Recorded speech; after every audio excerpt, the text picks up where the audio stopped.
दोस्तों, आपका फिर एक बार हमारे चैनल पर स्वागत है। अगर आप पहली बार इस चैनल पर आए हैं तो चैनल को सब्सक्राइब करके बेल आइकन दबाना ना भूलें। तो आज की कहानी शुरू करते हैं। स्लीप पैरालिसिस आप में से बहुत कम लोगों ने सुना होगा। ये जागने और सोने के बीच की एक अवस्था है। ये भयानक मतिभ्रम के साथ होता है जिस पर कोई प्रतिक्रिया करने में असमर्थ होता है।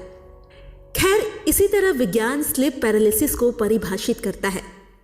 कल रात मेरे साथ जो हुआ उसके आधार पर मैं इसे इस प्रकार परिभाषित करूंगी। ये केवल एक घटना नहीं है जो आपको चलने या बोलने में असमर्थ बनाती है, बल्कि ये आपको कभी कभी मृत्यु के निकट का अनुभव भी दे सकती है। अगर आप इस चैनल पर नए हैं तो हमारे चैनल को ज़रूर सब्सक्राइब करें, क्योंकि हम हर हफ्ते नई डरावनी कहानी लाते रहते हैं। और बेल आइकॉन भी दबा दें ताकि हमारे नए वीडियोस आप तक पहुंच सकें। तो आज की कहानी शुरू करते हैं।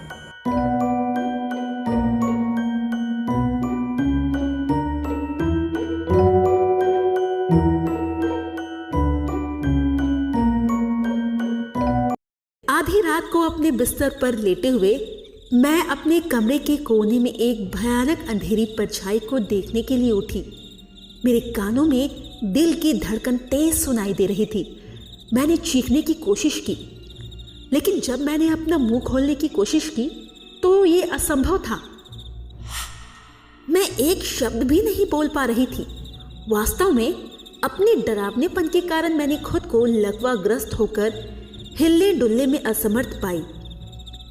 खुली आंखों से बिस्तर पर लेटे हुए मैं कोने में उस परछाई को ही देख सकती थी और पंखे के घूमने की आवाज मुझे सुनाई दे रही थी। इस रात की बात ही कुछ अलग थी। ऐसा लगा कि अंधेरा गहरा हो रहा है। ठंडी हवा ने पूरे शरीर को ढक लिया।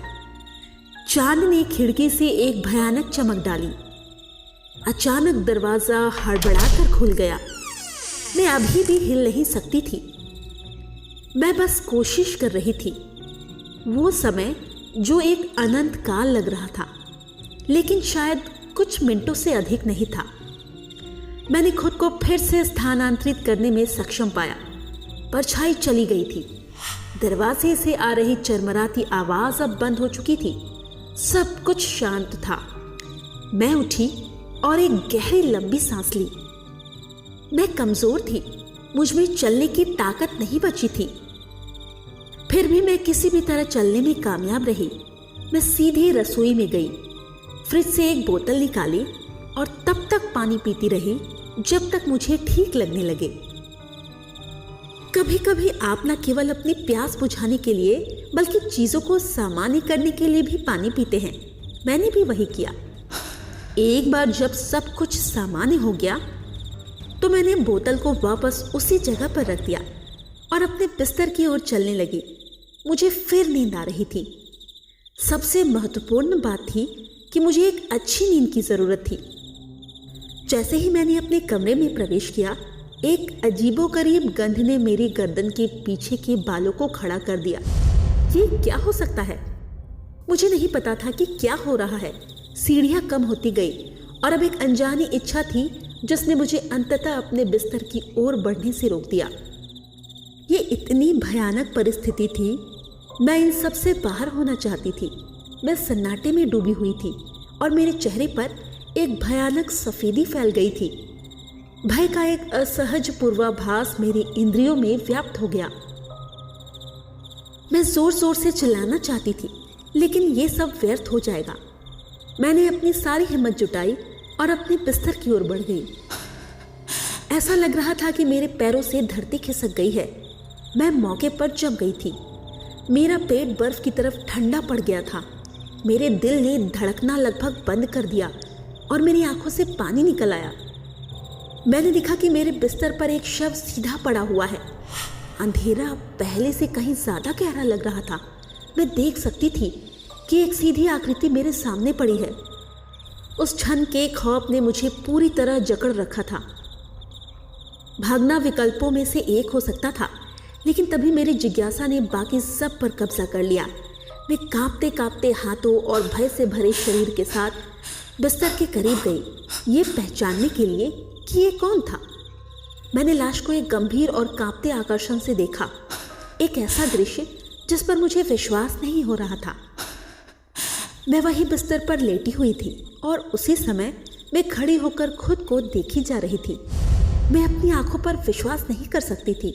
मुझे अब किसी भी क्षण पर या चीज पर भरोसा नहीं हो रहा था। क्या मैं मर चुकी हूँ और क्या ये मेरा शरीर है? क्या मैं एक स्वतंत्र आत्मा हूँ जो खुद के बचे हुए शरीर को देखने आई हूँ, या ये एक बुरा सपना है? असली कौन है, बिस्तर पर लेटी हुई या ये देखने वाली? कोई जवाब नहीं। मुझे जवाब चाहिए था। अपने कांपते हाथों से मैं उस सोते हुए शरीर को जगाने की कोशिश करती रही और कुछ पल के बाद मैं धीरे धीरे इस एहसास से जागने लगी कि अभी किसी ने मुझे जगाया है। घड़ी में सुबह के 5 बज रहे थे, लेकिन मुझे अपने कमरे में कोई नहीं दिख रहा था। मैं वहीं बैठी ये पता लगाने की कोशिश कर रही थी कि अभी मेरे साथ क्या हुआ है। ये कैसा सपना था? सब कुछ मेरे दिमाग से चला गया, लेकिन मेरे किसी भी सवाल का जवाब नहीं दिया। ये सब एक डरावना सपना था और कुछ नहीं। इंटरनेट पर इसे स्लीप पैरालिसिस का नाम दिया है। 2 बातें अभी भी मेरे दिमाग में हैं और अभी भी थोड़ी भ्रमित करने वाली है। उसी सुबह मैंने देखा कि वो दरवाज़ा खुला हुआ था, जिसके परिणाम स्वरूप मैंने जो परछाई देखी थी, साथ ही फ्रिज में रखी बोतल भी खाली थी। अगर मैं उस रात नहीं उठी और रसोई में नहीं गई तो इसके पीछे क्या कारण हो सकता है? अगर आपके साथ कुछ ऐसा हुआ हो तो क्या आप कभी रातों को चैन की नींद सो पाते? तो दोस्तों, आज की कहानी कैसी लगी हमें कमेंट्स में ज़रूर बताएं, और अगर आपको कहानी अच्छी लगी तो वीडियो को लाइक और शेयर करें ताकि इससे हमें और अच्छी कहानियां बनाने का मोटिवेशन मिले।